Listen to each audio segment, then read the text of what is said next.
Narito ang 10 hindi gaanong kilalang facts tungkol kay Carlos Yulo, ang Philippine gymnast.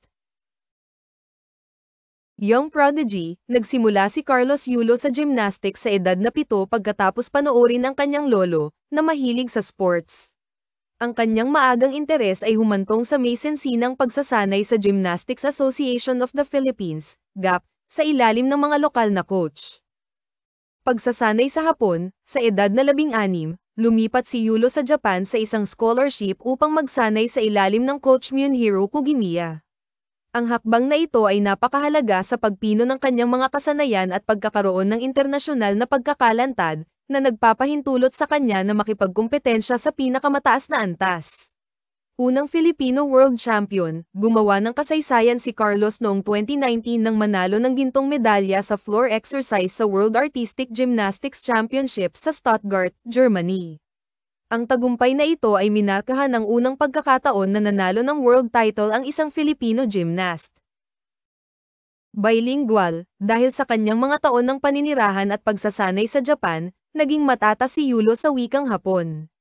Ang kanyang kakayahang makipag-usap ng mabisa sa Filipino at Japanese ay nakatulong sa kanya na makisama sa kapaligiran at kultura ng pagsasanay sa Hapon. Scholarship, si Yulo ay ginawaran ng scholarship ng International Gymnastics Federation, FIG, na nagpadali sa kanyang pagsasanay sa Japan.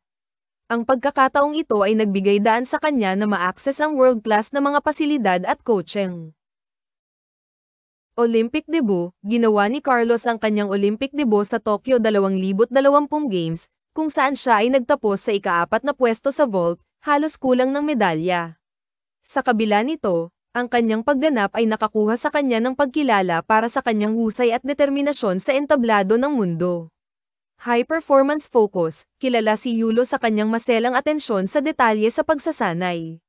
Madalas siyang gumugugol ng maraming oras sa pagperpekto sa kanyang mga gawain, lalo na sa pag-eehersisyo sa sahig at vault, na pinakamalakas niyang mga kaganapan.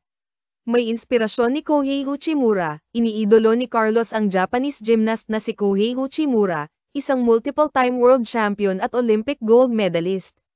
Ang tagumpay at disiplina ni Uchimura ay may malaking impluwensya sa diskarte ni Yulo sa himnastiko. Disiplina sa dieta. Ang pagpapanatili ng mahigpit na dieta ay mahalaga para kay Yulo, lalo na dahil ang gymnastics ay nangangailangan ng mga atleta na manatili sa loob ng ilang partikular na limitasyon sa timbang para sa mahusay na pagganap.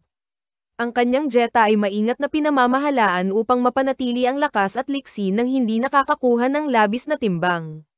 Artistic flair, si Yulo ay hindi lang technically skilled pero isinasama rin ang artistic elements sa kanyang routines, na ginagawang kakaiba ang kanyang performances.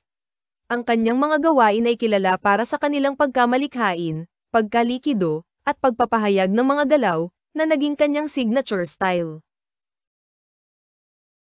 Ang mga katotohanang ito ay nagpapakita ng dedikasyon at mga tagumpay ni Carlos Yulo sa himnastiko, na sumasalamin sa kanyang paglalakbay mula sa isang batang talento hanggang sa isang world-class na atleta. Huwag kalimutang mag-like, mag-comments at mag-subscribe. Salamat!